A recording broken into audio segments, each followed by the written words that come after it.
લીલું રે ડાંગરી વેલી ઘોરનામ એવું ગાઓ.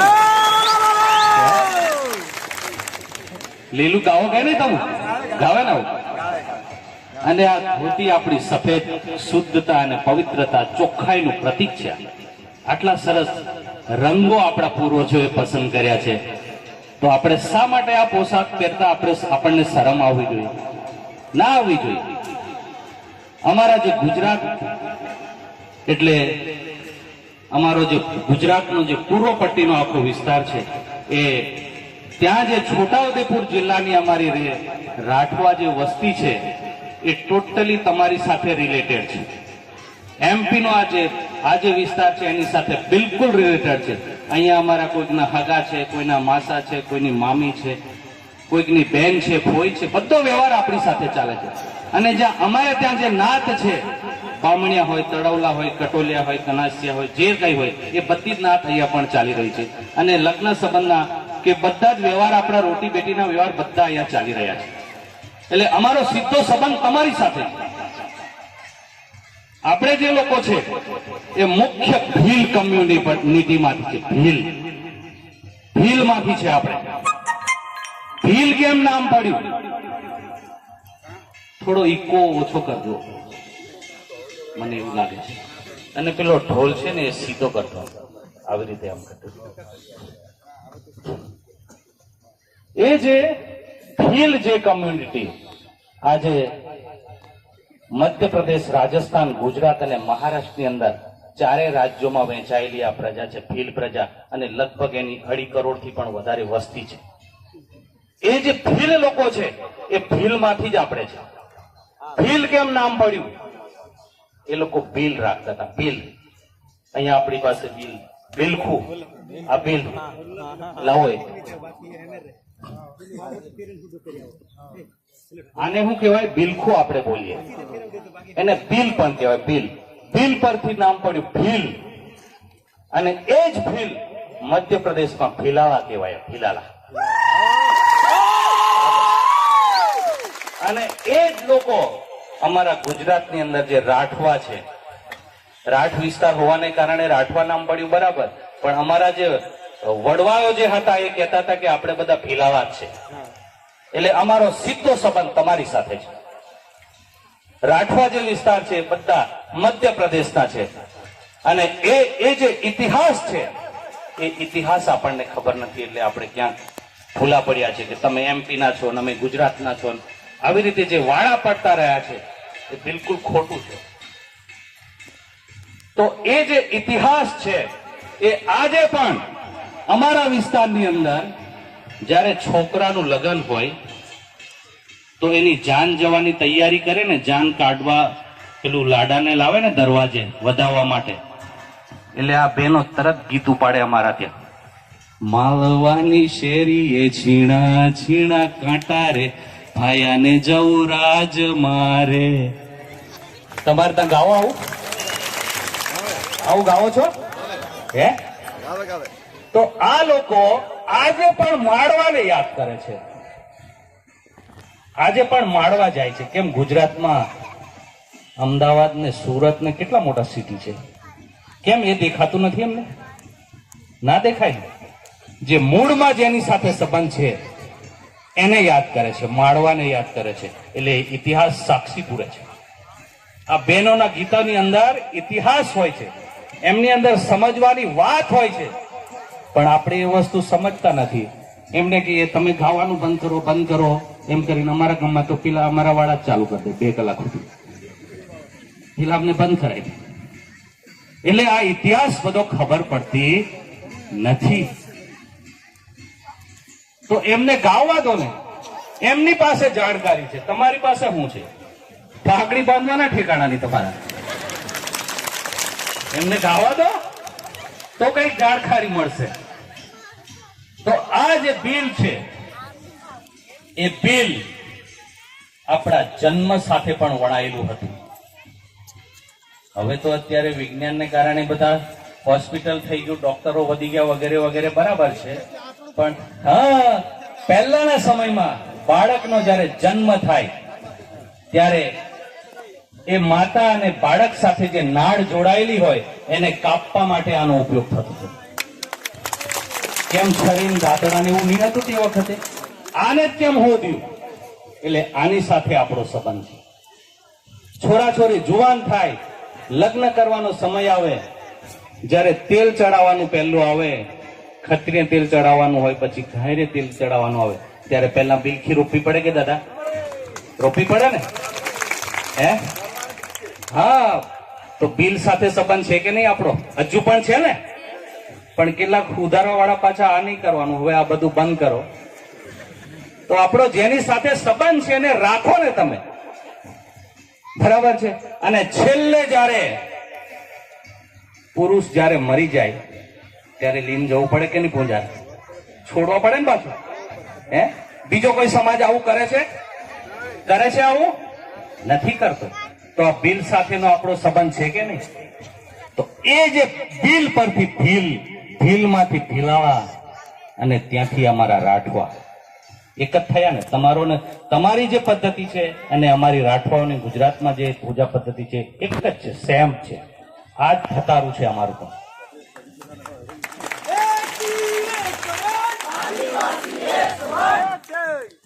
નામ અલગ અલગ છે પણ વસ્તુ તો એક જ છે.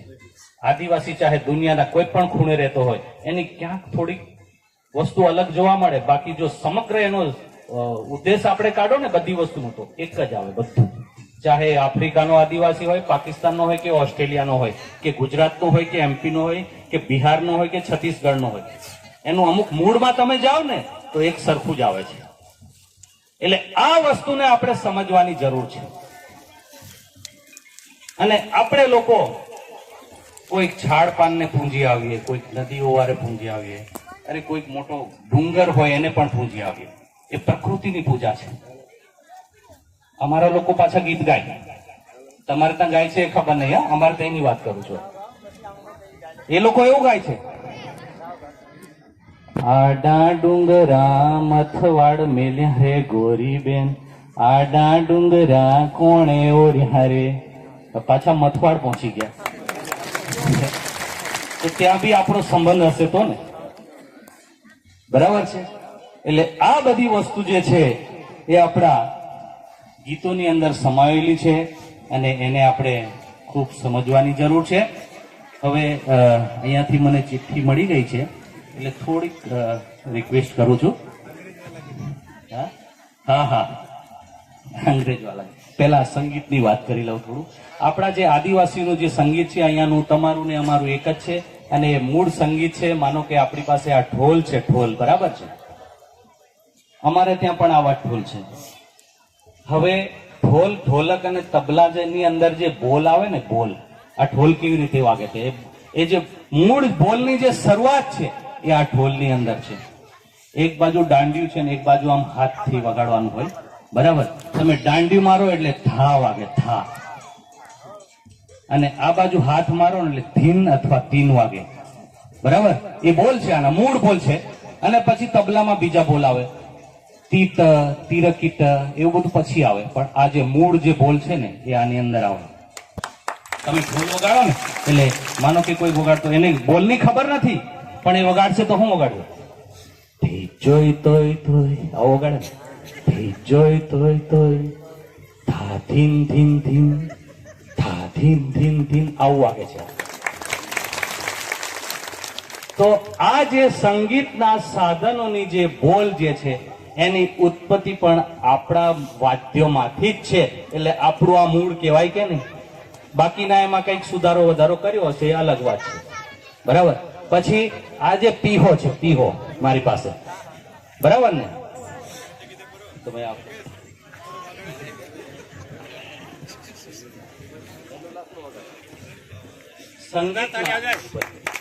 સંગીતના જે 7 સુર છે, 7, સા રે ગ મ પ ધ ની, ઓકે, બરાબર. આ જે 7 સુર છે એમાં આપણા જે સાધનો છે એ ચાહે ગુજરાતના હોય, મધ્યપ્રદેશના હોય કે અમારા નર્મદા કિનારાના જે ભીલ કમ્યુનિટી છે એ લોકો પણ આ જ પ્રકારનો પીહો વગાડે છે. અને એની અંદર પણ આવા 4 કાણા હોય છે.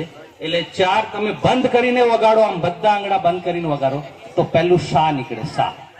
પછી આ પહેલું ખોલો એટલે રે, ગ, મ, પ. 5 સુર થઈ ગયા, 5 સુર થયા, બરાબર. બાકીના 2 જ રહ્યા ને. હવે 2 સુર જે છે એ લોકો ઉમેર્યા હશે, પણ 5 સુર તો આપણે જ શોધ્યા કહેવાય ને. હે, તો આપણી શોધ મોટી કહેવાય કે એમની શોધ મોટી કહેવાય? બરાબર છે. અહીંયા હું વગાડું સા રે ગમ પ, એટલું વાંચી જાઉં, પ સુધી વાત, બરાબર. હવે આમાં ગીત, માનો કે આપણે કોઈ ગીત વગાડવું હોય, પહેલાના લોકો પેલા મોટલા પીહા વગાડે, આવું વગાડે, ધરુ થરુ થ થ ધરુ ધરુ થરુ થરા, પાછા વગાડે થરુ થરુ થરુ થરુ થરુ થરુ થરુ.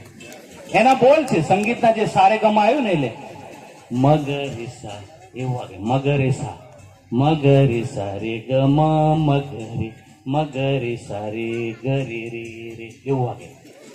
જો એવું વગાડવું.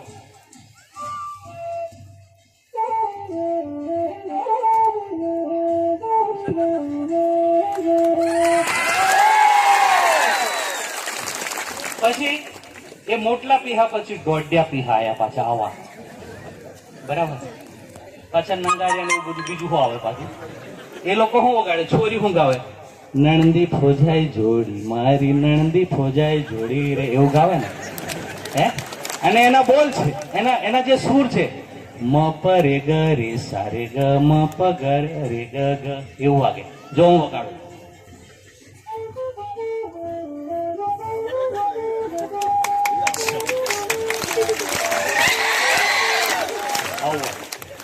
પછી જે પેલા જે ભીલ લોકો છે, ભીલ કમ્યુનિટી, એ આપણો જ સમાજ છે. નસવાડી થી લઈને જે નર્મદા કિનારોનો મથવાડ સુધીના જે લોકો છે, ભીલ કમ્યુનિટી, એ લોકો શું ગાવે એમની ભાષામાં તમે સમજજો.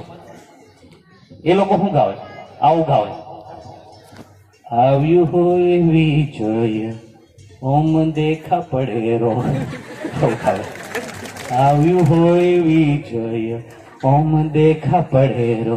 પછી આગળ આવે, પોન તો મેં કોયો ના આવ્યું નહીં વિજય, એવું ગાવે.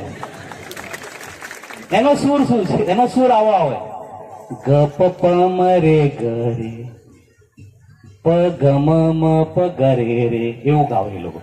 હવે એ પણ એક વગાડી લઉં થોડું, આવું વગાડી લઉં. પેલી છોર્યું ગાવે, આવ્યું હોય વિજય ઓમ દેખા પડે રો.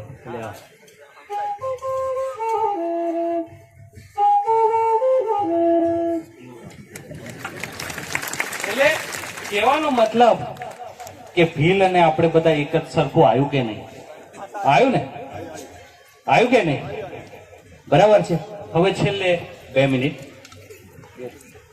બરાબર બરાબર છે. હવે આપણે બધા જય આદિવાસી બોલાવીએ છીએ, જય જોહાર બોલતા થયા છે, બરાબર. એટલે કેટલાક લોકોને એવું લાગે કે આ નવું ક્યાંથી આવ્યું, પાછું જય આદિવાસી પાછું નવું કઈથી આવ્યું, જોહાર કઈથી નવું આવ્યું, એવું વિચારે છે. નહીં, એવું બોલે છે, બરાબર. તો આપણે બધા આદિવાસી છે, બરાબર છે. તો તમને જય આદિવાસી બોલાય તો કોઈ વાંધો ખરો? બોલવું જોઈએ કે નહીં? જય આદિવાસી. પછી જોહાર, તો જોહાર નું કહે છે કે આ કઈક પાછું થોડું નવું આવ્યું. હવે આપણે તો બીજું બોલતા હતા ના, જોહાર પાછું કઈથી આવી ગયું. એટલે પણ એ જોહાર કોઈ નવું છે જ નહીં. તમે આમની પાસે જતા રહો, તમારી પાસે કશું નહીં. આમની પાસે જતા રહો. પેલા લગ્નમાં છોરા છોરીનું લગ્ન હોય ને મોડે લઈ જવાનું થાય, બરાબર. તો તમે ગાવો છો ને, ફલાણા ભાયાનો ભાઈ રે કઈ રસીએ રસી મોડી જુવાર વાય હરે, એવું ગાવ. પેલા કે ગાવો કે તે કઈ નવું થોડું છે. હજારો વર્ષથી આ લોકો ગાય છે, તો જોહાર બોલાતું હશે તો ગવાયું ને, એમને એમ થોડું ગવાય. કઈ જે સત્ય હતું દેખાયું છે એ લોકો ગાય છે. પછી તરત પેલો પૂંજારો તઈ બેખોબામાં આમ સિક્કા, રૂપિયાનો સિક્કો પકડાવે ને હાથમાં ચોખા હાલે ને પાણી હાલે એટલે પાછું જુવારવાનું શરૂ થાય. એટલે આ લોકો તરત ગીત ઉપાડે પાછું, સીધો રહીને જુવારે હો ભાયા, એવું ગાવો કે નહીં? તો આ જોહાર જ હતું, પણ આપણે એને સમજી નહીં શક્યા. અને પેલા લોકો આવીને કહે કે હવે તમારે હી મોડે નહીં લીધવાનું, હા બધું ઘરમાં જ પતાવવાનું. એટલે આ ઇતિહાસ આવી રીતે આપણો ધીમે ધીમે ગુપ્ત થઈ રહ્યો છે, ઇતિહાસ નાશ પામી રહ્યો છે. એને સમજવાની જરૂર છે આપણે લોકો. તો એ જોહાર હતું. અને દિવાળીની અંદર આપણે પેલું ગોદી કરીએ, ગોદી પૂંજીએ, બરાબર. ગોદા આપણે દોડીએ, જ્યાં સુધી ગોદીની આગળ આપણે જુવારીએ નહીં ત્યાં સુધી ગોદાથી નહીં અવાય ને. એ જ વસ્તુ ગોદી ઉઠાડીએ તે દાડે બી કરીએ આપણે. તો એ જોહાર છે આપણું, બરાબર છે. તો એ જોહાર કોઈ નવો શબ્દ નથી, આપણો છે. जोहार એટલે सबका कल्याण करने वाली प्रकृति का जय, इसे कहते हैं जोहार. तो ये जोहार हम लोग हमारे समाज के द्वारा हजारों वर्ष से बोला जा रहा है. અને એનું એક બીજું પ્રમાણ આપું. આજથી 400 વર્ષ પહેલા સંત તુલસીદાસ થઈ ગયા. એમણે જે રામચરિત માનસ ગ્રંથ લખ્યો છે એ એક જાતનું રામાયણ જ છે. એમાં અયોધ્યા કાંડની અંદર લખ્યું છે રામ વનમાં ગયા, પછી ભરત એમને પાછા બોલાવા ગયા, ને એમની સાથે નિષાદ રાજા હતા ને બીજા ઘણા બધા આપણા લોકો હતા. એ વસ્તુ આવે છે અયોધ્યા કાંડની અંદર. એમાં